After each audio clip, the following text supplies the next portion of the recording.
Monsieur le Président, cher Georges-Louis Boucher, Mesdames, Messieurs les ministres, Mesdames, Messieurs les députés, Mesdames, Messieurs les bourgmestres, les échevins, les conseillers communaux, je vous parle depuis un pays qui ne parvient pas à trouver un gouvernement, je vous parle depuis un pays qui s'enfonce dans une crise financière et économique, je vous parle dans un pays qui est en crise identitaire.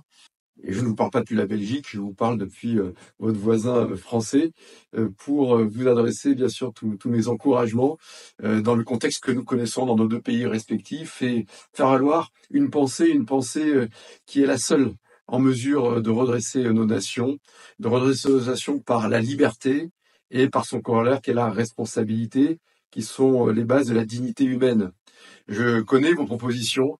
Je suis avec attention ce que vous mettez en exergue pour libérer le travail, pour que le travail soit récompensé, pour que le salaire net des travailleurs soit supérieur aux revenus sociaux, pour que les places en crèche, par exemple, soient plus facilement accessibles à ceux qui travaillent, pour relancer la compétitivité des facteurs de production, le travail, je viens de l'évoquer, mais aussi l'investissement, le capital, pour défendre la propriété privée, pour rappeler cette évidence qu'un individu ne peut être digne dans sa vie que lorsqu'il est propriétaire de sa vie.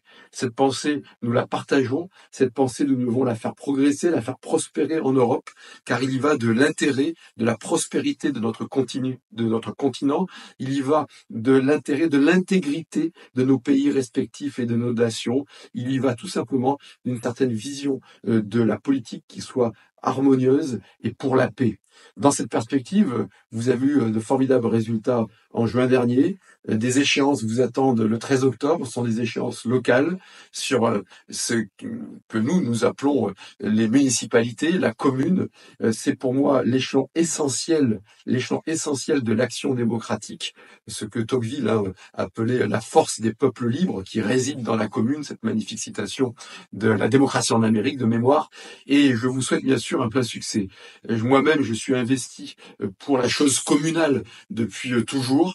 Je préside une association qui n'a pas à prendre parti dans des élections, mais qui est la plus grande association mondiale d'élus communaux et qui regroupe des élus de toutes tendances. Et puis, je dirige ma commune, celle de Cannes, qui est une ville connue à l'international, dont on a souvent une vision prestigieuse, mais qui est une ville atypique. Par exemple, à Cannes, nous avons historiquement un taux de pauvreté très élevé. Il est de 21%. Ça heurte parfois les lieux communs, alors que la moyenne française est de 13,8 et que, par exemple, des grandes villes comme Paris sont à 10 ou Paris-Ouest, c'est 8, 6, etc.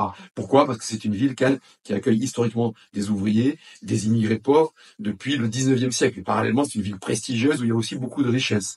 Et dans notre ville, une ville qui était surendettée, en respectant une ligne de conduite, en luttant contre toute forme de clientélisme, en faisant des plans CAPEX, c'est-à-dire en transformant du fonctionnement en investissement, eh bien, nous sommes parvenus en 10 ans à baisser la dette de 71 500 000 euros, et j'en suis très fier, sans faire de hors bilan, de multiplier par 8 la capacité d'autofinancement, et donc d'arriver à investir, à embellir l'espace public, à le sécuriser, à le rendre plus propre, à le tenir par une démarche qualité, par un management participatif, tout en pratiquant la sobriété fiscale, puisque nous n'avons créé aucune fiscalité additionnelle, seule intercommunalité de France qui n'a pas créé de fiscalité sur les propriétaires, et que nous n'avons augmenté aucun taux de fiscalité grâce à cette capacité d'autofinancement. Je pense que, sans faire d'extrapolation déplacée, si nous arrivons à créer un élan de dynamisme dans toutes les communes, eh bien nous rendrons un immense service à la performance publique, à la modernisation de l'appareil d'État,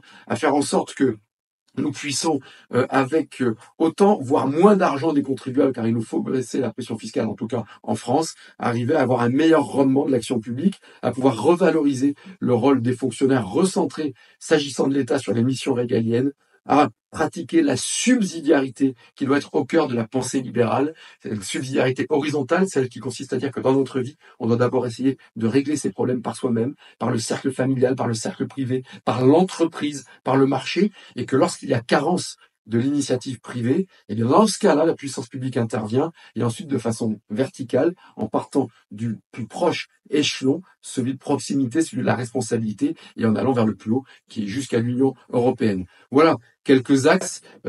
C'est à vous et à chacun de porter son message dans sa sphère et dans le système qui est le sien. En tout cas, je vous souhaite de très bons travaux, une très belle réunion publique et surtout un grand élan pour la liberté, un grand élan pour la responsabilité, un grand élan pour la dignité, un grand élan pour l'efficacité, un grand élan pour la Belgique et un grand élan pour l'Europe. Un grand succès à vous.